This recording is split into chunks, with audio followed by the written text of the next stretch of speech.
Oh.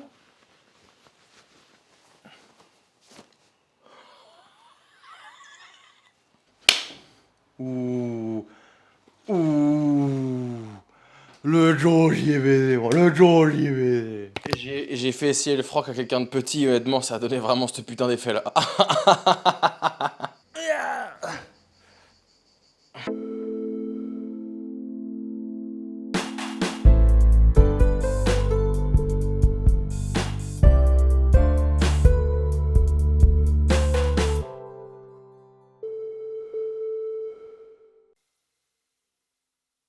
Ça sent que je me réveiller là. Après des mois de couture, des mois de travail, on l'a réussi. Regarde-moi cette beauté de couture là, regarde-moi ça. Pas de fil qui dépasse. On dirait que c'est une surjeteuse qui l'a fait, mais non. Non les gars, non regarde. Petit élastique, sa mère. C'est clean, c'est strié, on aime c'est. Les poches sont fixées. Poche invisible, m'amène. Tu la vois la poche là? Tu la vois? Regarde. Clean as fuck, regarde. Oh.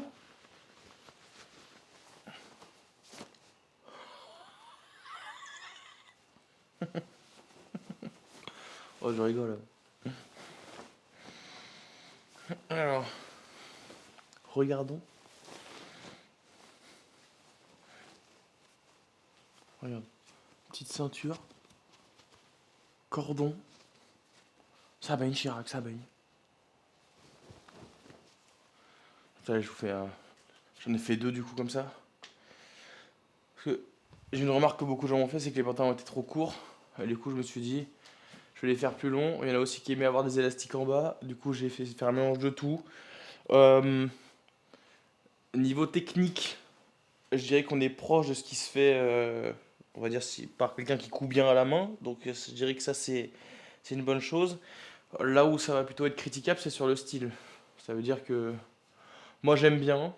Mais c'est vrai que l'effet en bas avec un élastique serré et un truc large, ça peut faire un peu comme dans DBZ, quoi, les frocs dans les animés. Je sais pas si ça plaira à beaucoup de gens. Moi, j'aime bien actuellement parce que j'en aurais marre assez vite. Globalement, je suis pas trop déçu. Pour l'information, je fais 1m81. Peut-être que je me suis fait tasser jusqu'à 1m78 depuis le temps que je fais des squats. J'en sais rien. Donc voilà, il y a de la marge. Je peux descendre. Là, c'est en tissu pas élastique. C'est du tissu très léger, mais c'est pas élastique. Du coup, aujourd'hui, c'est quand j'étais avec ma Momo. J'étais allé au marché Saint-Pierre à Paris. Et j'ai pris ça aussi. C'est aussi vrai camo. Donc, on va taper là, on va taper celui-là aujourd'hui. Maintenant que j'ai toutes les techniques, que je sais à peu près pour repasser, etc. Hier, j'en ai fait en 3 heures. Est-ce que je peux être plus rapide qu'un gosse chinois?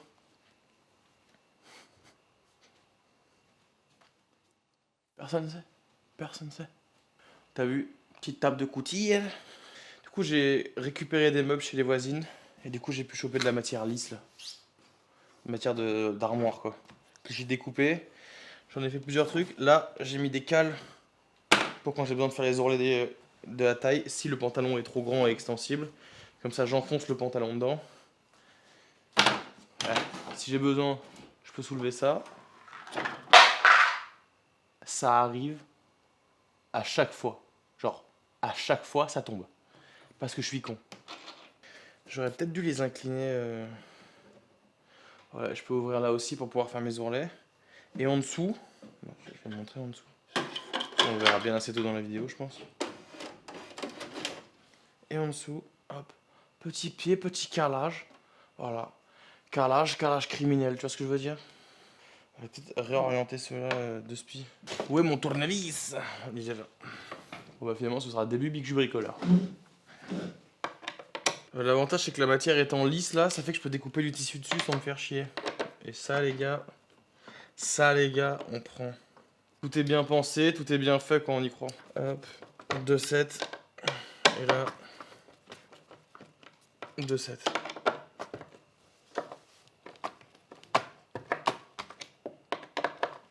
Deux 7 comme on dit.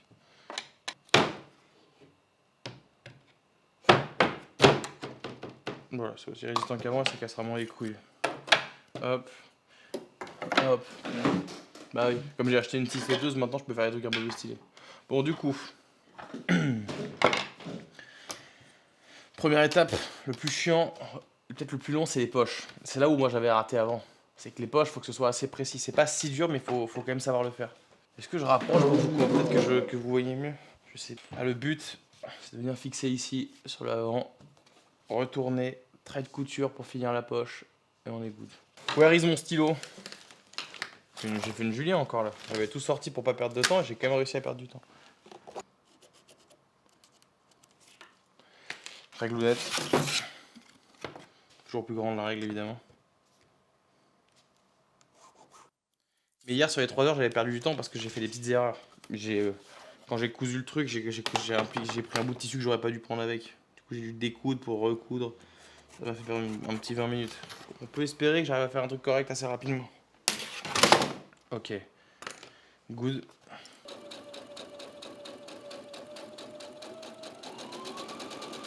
Est-ce qu'on voit bien ou est-ce qu'il faut que je mette plus sur le côté? Peut-être plus sur le côté.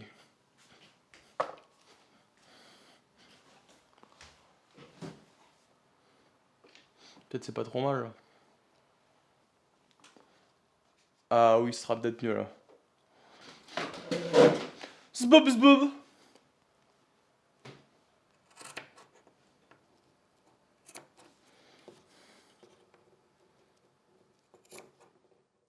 Là, on vient accentuer le pli de la poche, comme ceci. Et on va venir lui mettre un petit coup de couture.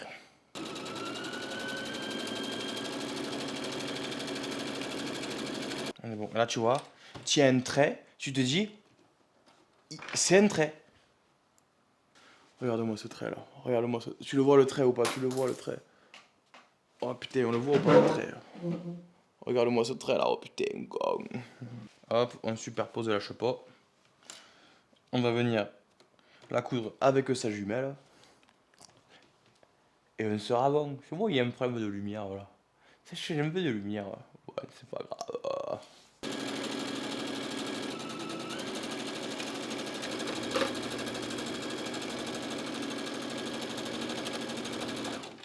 Est-ce que tu as vu cette maîtrise de la rotation là?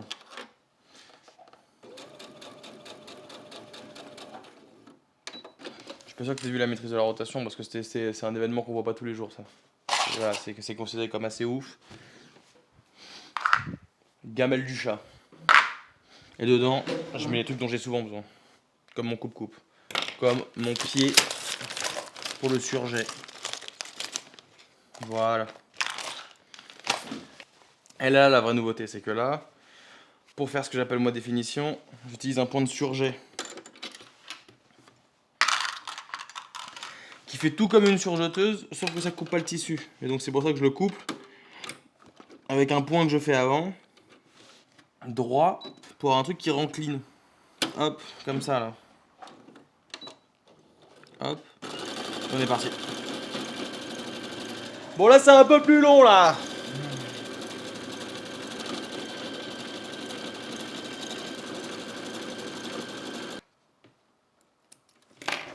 Ça donne un effet surjeteuse.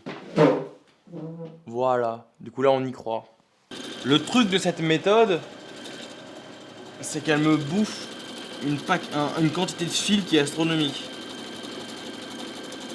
Mais au moins le résultat à la fin il s'effiloche pas. Alors il est évident qu'avec une surjeteuse je gagne un temps de malade. C'est-à-dire que ça ce serait fait en un trait, ça ferait et la couture et le surjet. Un peu qu'à la fixer le long comme on voulait.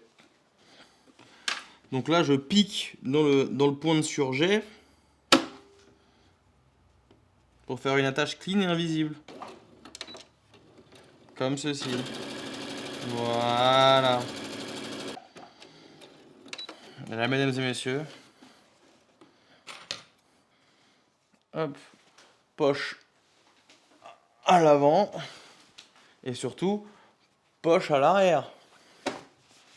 La raison pour laquelle je la fixe ici, enfin c'est-à-dire comme ça sur la ceinture, c'est qu'au moins ça lui permet de jamais trop sortir.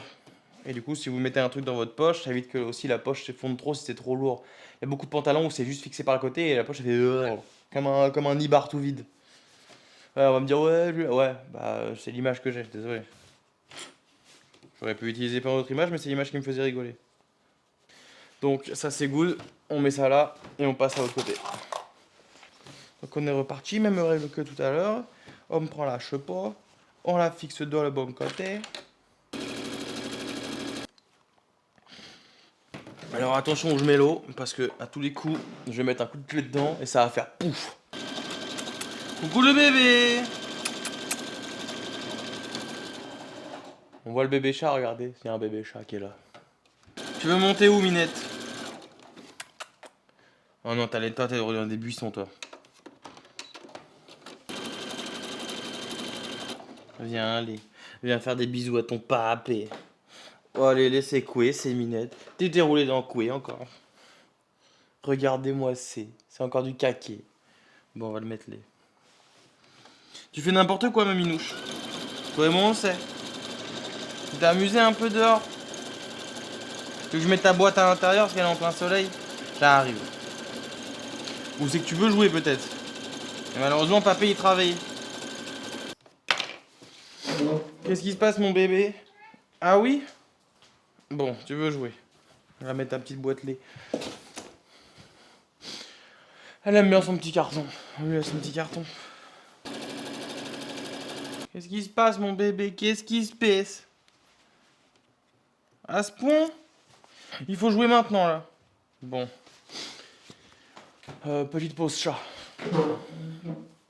Bon, c'était caliento el culo dehors. J'ai gratouillé le chai. On lui a enlevé ses petits poils. On a joué avec le bâton. Elle était contente.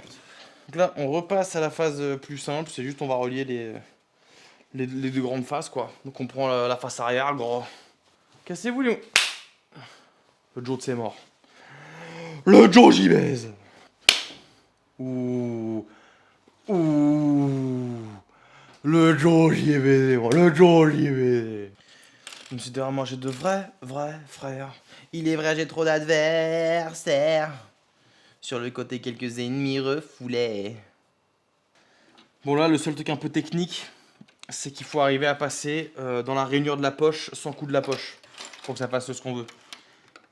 Sinon, sinon j'ai le seum en fait. Sinon, j'ai cousu la poche, quoi.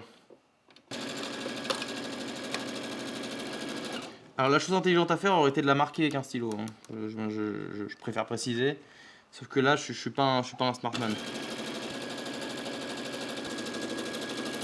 Réussite pour le joueur français. Regardez-moi cette poche encore une fois. Voilà, on est sur une poche qui est pile au poil.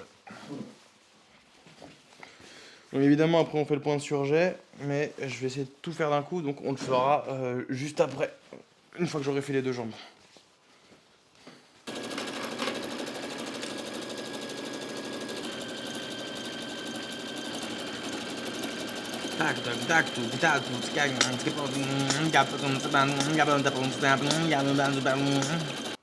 Ok, plus de fil. Je vous reprends après parce que ça va être la même chose. Là, vraiment, je fais du surlait sur toute la jambe. Juste pour faire charger le micro. Hop. Oh yeah. Ça a été plus long que prévu pour charger. Mais du coup, j'en ai profité pour avancer. Du coup, globalement, j'ai fini toute la structure. Hop. Hop. Oh yeah. Oh fuck yeah. Donc là, il ne reste plus qu'à faire la ceinture. Et normalement, on est good. La ceinture, c'est toujours un moment un peu délicat parce qu'il faut une précision et en même temps, il faut de la force. C'est toujours un peu de la merde, honnêtement. Donc, ce que je commence par faire, c'est. Je vais ligaturer, si on peut dire ça comme ça, les rebords ici, sur les trucs où je vais mettre l'élastique. Histoire qu'une fois que je le replie, quand je l'aurai replié, ça fera pas de trucs dégueulasses.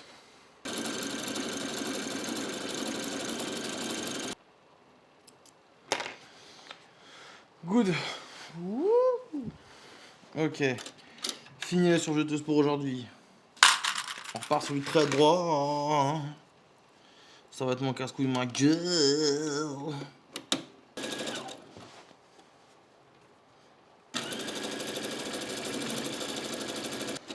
Good.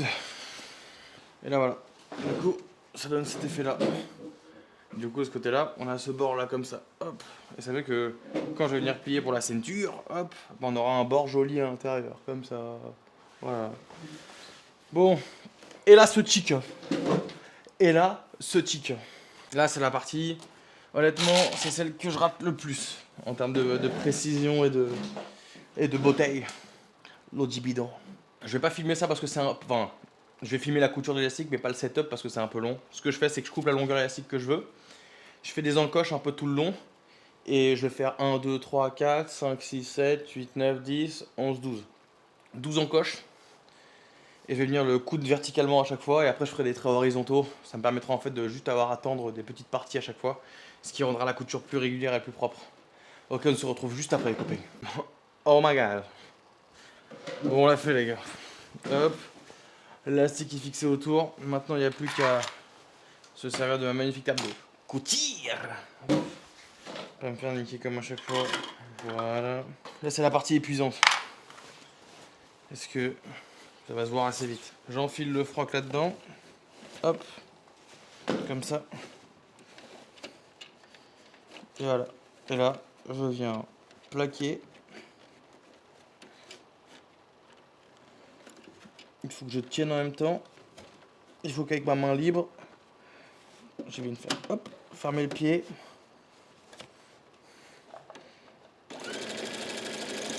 Et c'est parti ma gueule. Attention, pour pas qu'il y ait de saut.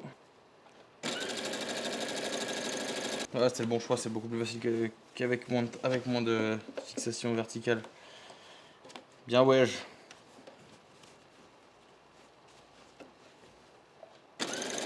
Non plus la distance est à parcourir entre deux nœuds d'élastique est grande, plus il faut maintenir une tension constante pour que le tissu et l'élastique, quand il s'est tendu au maximum, soient plaqués. Là, je crois que j'ai réussi. C'est la bonne subdivision. Hop, voilà, ça rentre parfait.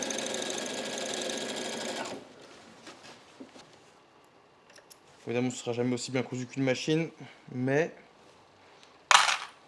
ça fonctionne. Au moins, il y a de l'âme dans le pantalon, il y a de l'âme. Bon, là, évidemment, une fois que tu as fait le premier trait, c'est toujours moins dur de faire le deuxième. Hein. Cool. Ok. Et on voit directement que ça prend la forme que ça doit prendre. Donc là, alors, j'ai une bonne tension, je bloque, je plaque.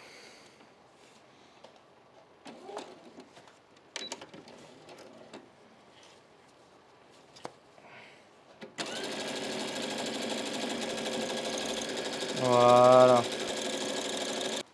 Je pense que c'est la plus clean que j'ai fait. Honnêtement, on y croit, non? Ça se voit bien. Oh yeah! Il n'y a pas de faux plis, c'est pas mal cousu. Ça bouge pas à l'intérieur. Peut-être qu'il faut que je refasse un trait un peu plus vers le bas. Genre, je crois que... Ouais, on peut pinailler pour faire un dernier trait, pour que ce soit vraiment plaqué. Plaqué! Si clean. Oh, je t'ai fait le 3-6 en parfait. Tout droit. Là, les reproches seront sur la précision des points, à savoir si la ligne est vraiment parfaitement droite. Mais en termes de déplacement... Ah putain, j'ai encore marché... Voilà. Aïe, j'ai encore marché sur une petite épingle. Une épingle qui est cassée. Et voilà les boys. Genre, clean. Et avec la finition en bas, justement, ça fait qu'on voit pas du tout l'élastique. Bon, il ne reste plus qu'à fixer les élastiques du bas. Globalement, je fais la même procédure que j'ai fait avant, sur le marquage et la fixation. Et on se retrouve juste après pour les finitions. Ok les petits bâtards de vos morts. Comme ça, ça devrait aller vite là. Ok. Je change de batterie, je reprends. Nouvelle batterie les salopes, on est chargé, t'as capté. Même technique, on retourne, on épingle, on se met bien, on coud et on se casse. On va à la Musecu faire les Isokyo. Oh yes, terminé. Ok. Transition de ouf. Hop.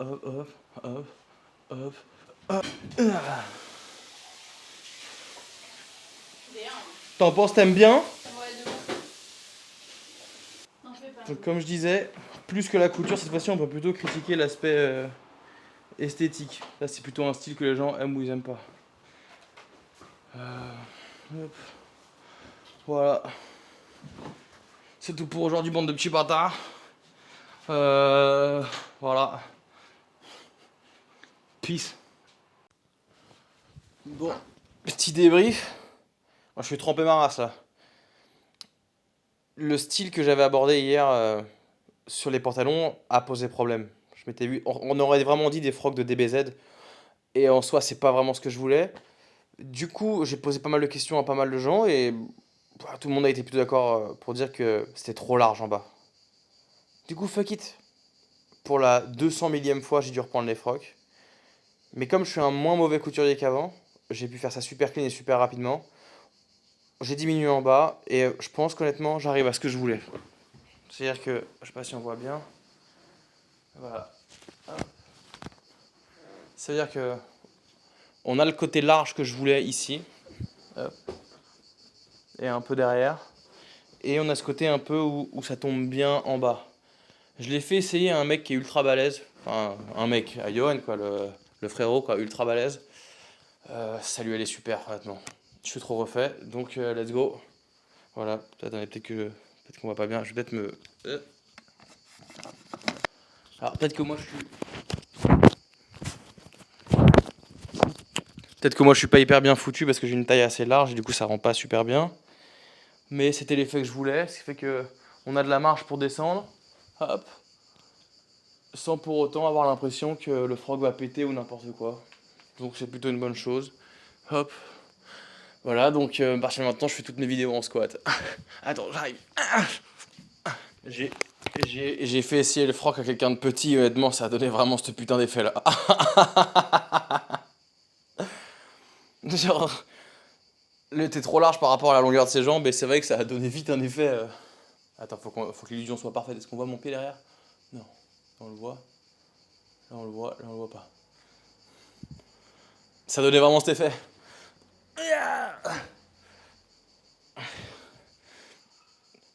Je vais. Je pense que c'est comme ça que les gens me décrivent ce à quoi ressemblent les gens petits qui sont ultra musclés. Ils les voient comme ça, je pense.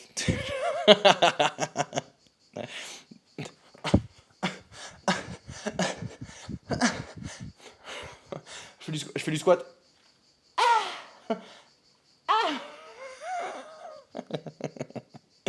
Quand j'avais 8 ans, c'était mon gag préféré, je pense. Attends, peut-être que c'était pas assez bien fait. Attends. NDR. Bon, voilà. Je